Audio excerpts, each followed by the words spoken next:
Neste vídeo, eu apresento um exercício sobre amostragem, número 7.6, do livro Sinais e Sistemas, do Dr. Oppenheim.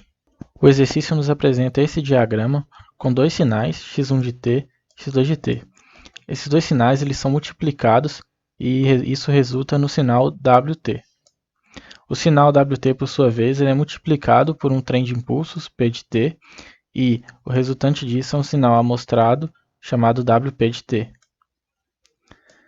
O exercício nos informa ainda que a transformada de Fourier de x1 de t, ou seja, x1 de jômega, é igual a zero para frequências maiores ou igual a ômega 1. E da mesma forma, a transformada de Fourier de x2 de t, que seria x2 jômega, é igual a zero para valores de frequência maiores ou iguais a ômega 2.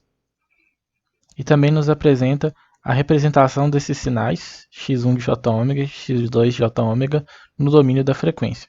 O exercício ele pede o intervalo de amostragem máximo, t, de tal forma que w de t, que é esse sinal aqui, a multiplicação de x1 de t com x2 de t, ele possa ser recuperável a partir do nosso sinal amostrado wp de t, utilizando um filtro passa-baixos ideal para isso.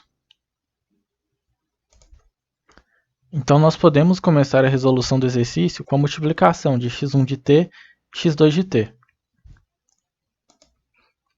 Então, w de t é igual a x1 de t vezes x2 de t. E agora, nós podemos analisar isso também na frequência. Qual que é a transformada de Fourier de w de t, que seria wjômega, uma vez que x1 jômega e x2 jômega já foram apresentados pelo exercício. Então, a transformada de Fourier desse sinal, da multiplicação dos dois sinais, utilizando aí uma propriedade da transformada de Fourier, aqui a multiplicação de dois sinais no domínio do tempo equivale a uma convolução desses dois sinais multiplicado por 1 sobre 2π. Então, a transformada de Fourier é 1 sobre 2π e multiplicando a convolução x1 jômega com x2 jômega. Então, como eu disse, o exercício ele já apresenta quais são as frequências máximas dos sinais x1 jômega e x2 jômega, que seria ômega 1 e ômega 2. Porém, agora nós temos uma composição desses sinais. Nós temos a multiplicação de x1 jômega, nós temos a multiplicação de x1 de t com x2 de t. E isso na frequência a gente viu que equivale à convolução desses dois sinais multiplicando por 1 sobre 2π. Nós temos que saber agora como que isso vai acontecer na frequência. Qual vai ser a mudança nessas frequências máximas. Bom, eu tenho aqui uma imagem que apresenta dois sinais senoidais, x1 e x2. A gente percebe aqui que a frequência do sinal x1 é maior do que a do sinal x2.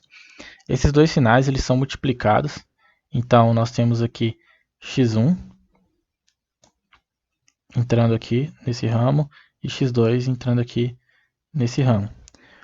A saída é x1 vezes x2 e essa imagem apresenta o domínio da frequência de cada sinal. Então, para o sinal x1, nós temos aqui essa representação na frequência e apresentando aqui uma frequência máxima f1.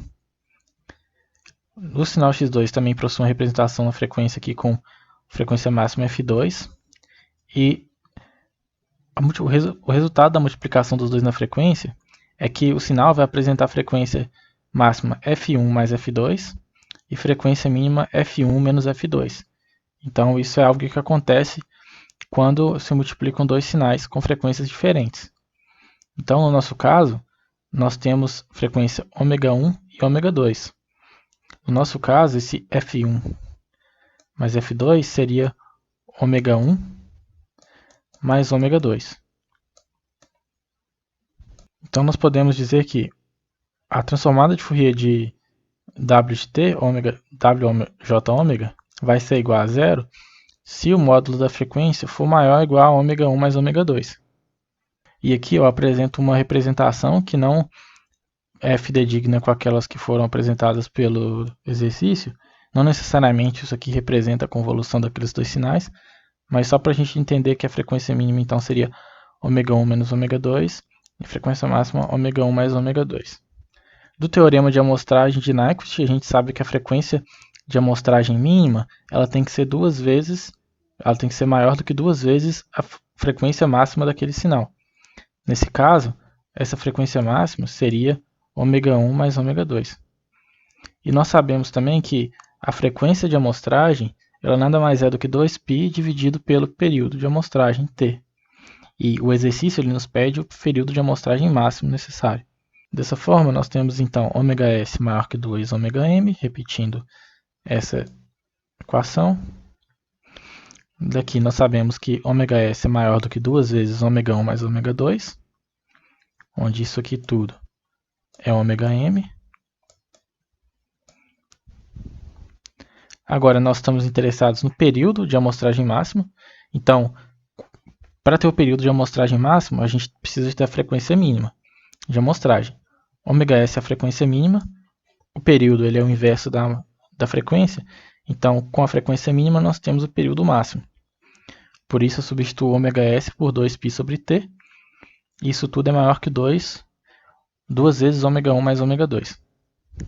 Realizando aqui a manipulação, passo t para o outro lado, ω1 mais ω2 passo dividindo, então fica t menor do que π sobre ω1 mais ω2. Então o nosso período de amostragem máximo ele é π sobre ω1 mais ω2.